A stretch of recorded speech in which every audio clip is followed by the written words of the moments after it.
David, what is the purpose of the I4J Summit? What do you hope to accomplish here?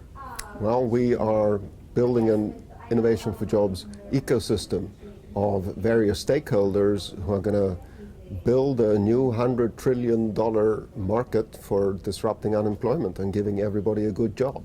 So David is, of course, very optimistic in that thinking. I would argue that even if we don't succeed in producing $100 trillion more in value around the world, if we simply increase the number of people who are satisfied with the work they're doing, we will have made an important contribution. The people who participate in I4J are hand-picked. This is not an open to the public event. This is intended to be bringing people who have something to contribute to the discussion. That makes these conversations particularly useful. And we watched in the last little while that the conversation that we saw during the face-to-face meetings has spilled over in a very powerful way in the internet. And watching the email exchanges have been dramatic. I mean, people were excited about coming to this conference this time because of what they saw going on in the online conversations. So I am convinced at this point that David is onto something, that the idea of disrupting unemployment, which is what the book that is coming out of I4J is all about, is exactly the right phrase, even though it's cognitively dissonant. But where do jobs come from? What is the driving force that generates new jobs in large numbers? Actually, the real answer is demand for something, whether it's a product or a service. You don't have jobs unless somebody wants something and is willing to pay for it. And so this is, Jim Clifton, who runs the Gallup company, is very vocal about this.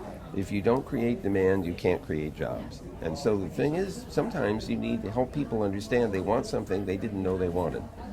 And Steve Jobs used to be really good at that. Yes, innovation kills jobs, but the important question is, does it generate more and better new jobs than it kills? And it all boils down to the same thing. Do people want each other? And I think that the answer is that it's a good thing that people want each other. We want to encourage people to enjoy each other and want each other to the extent that they're willing to do business around it. Now, there are a lot of ideas that are going to be floated at this conference. After the conference is over, where are those ideas going to go, and who do you expect is going to act on them to make them a reality?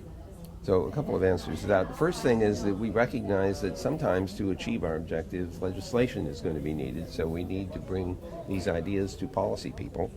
The second thing is that the people who come to these meetings need to infect other people who weren't at the meetings with some of these same ideas in order to create momentum. The book that we have been talking about, this Disrupting Unemployment book, which has come out of the I4J activity, is another way of influencing people's thinking. The new thing that we're doing at the conference this time is that we have invited venture capitalists and companies that belong to the Innovation for Jobs ecosystem to come and pitch and listen to each other. And we've started I4J Analytics to map this ecosystem, to find out what are the ideas that define it and which people and companies are in it. This will help people to find themselves in the ecosystem. It's a service we're going to give to everybody, hopefully, that they can go into the map and find how they fit into that ecosystem, and where the ideas are, and entrepreneurs can get ideas for new businesses around Innovation for Jobs, how to find investors, how to find strategic partnerships. Now, how do you measure the success of the conference after it's over? Do you have any way of measuring, well, this was successful, we achieved what we wanted to achieve? What are your standards for measuring success? Well, one simple answer is, do they want to come back for another one? And if we have a positive response and I want to come to the next one, that's a very important metric. The second one is to see whether or not the memes, the ideas that come out of this, are showing up in discourse on the net.